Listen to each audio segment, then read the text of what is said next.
दोस्तों, क्या आपने सुना है कि कभी हनुमान जी भी कभी किसी से हारे थे। आज हम आपको एक ऐसी कहानी सुनाएंगे जिसमें हनुमान जी भी हार गए थे।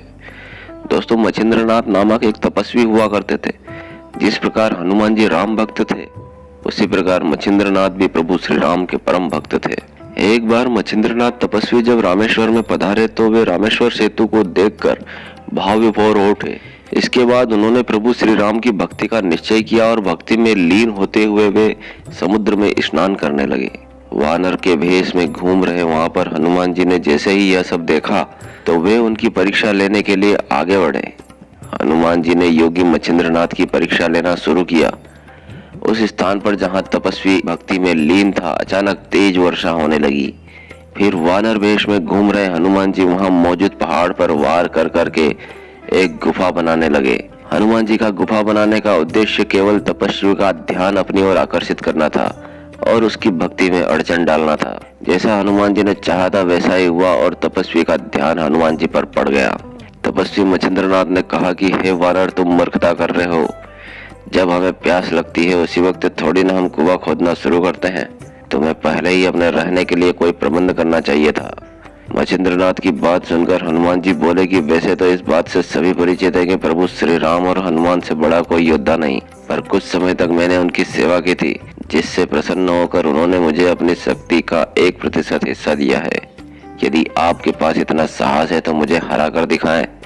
ऐसा करने के बाद ही मैं मानूंगा कि आप में तपोबल है और आप समर्थ हैं, वरना खुद को एक सिद्ध योगी कहना बंद कर दें। मछिंद्रनाथ ने हनुमान जी की चुनौती को स्वीकार किया और युद्ध करना शुरू किया। हनुमान जी ने युद्ध शुरू होते ही मछिंद्रनाथ पर 7 बड़े पर्वत फेंके, परंतु मछिंद्रनाथ ने उन पर्वतों को अपने मंत्रों की शक्ति से उनके मूल स्थान पर दोबारा भेज दिया।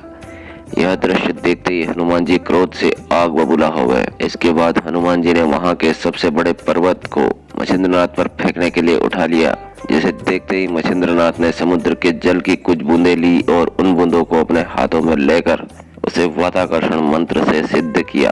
तत्पश्चात जल की उन बूंदों को हनुमान जी के ऊपर फेंक दिया। वे सिद्ध की गई बूंदें जैसे ही हनुमान जी के शरीर पर पड़ी, उनका शरीर स्थिर अवस्था में चला गया। हनुमान जी के शरीर ने कोई भी हलचल करना बंद कर दी। कुछ क्षणों के लिए हनुमान जी की शक्ति जाती रही। अपने पुत्र को कष्ट में देखकर वहां पवन देव प्रकट हुए और मछिंद्रनाथ से हनुमान जी को कष्ट मुक्त करने के लिए प्रार्थना की। उनकी प्रार्थना सुनकर हनुमान जी को उन्होंने मुक्त कर दिया। इसके बाद हनुमान जी ने तपस्वी से कहा कि हे मछिंद्रनाथ, आप स्वयं भगवान विष्णु के अवतार हैं। मुझसे भूल हुई कि मैंने आपको युद्ध के लिए ललकारा। कृपया मुझे मेरी इस भूल के लिए क्षमा करें। यह सुनकर मछिंद्रनाथ ने उन्हें माफ कर दिया। दोस्तों, यह कहानी अगर आपको अच्छी लगी हो तो वीडियो को लाइक शेयर करें और चैनल को सब्सक्राइब करें। धन्यवाद। जय श्री राम।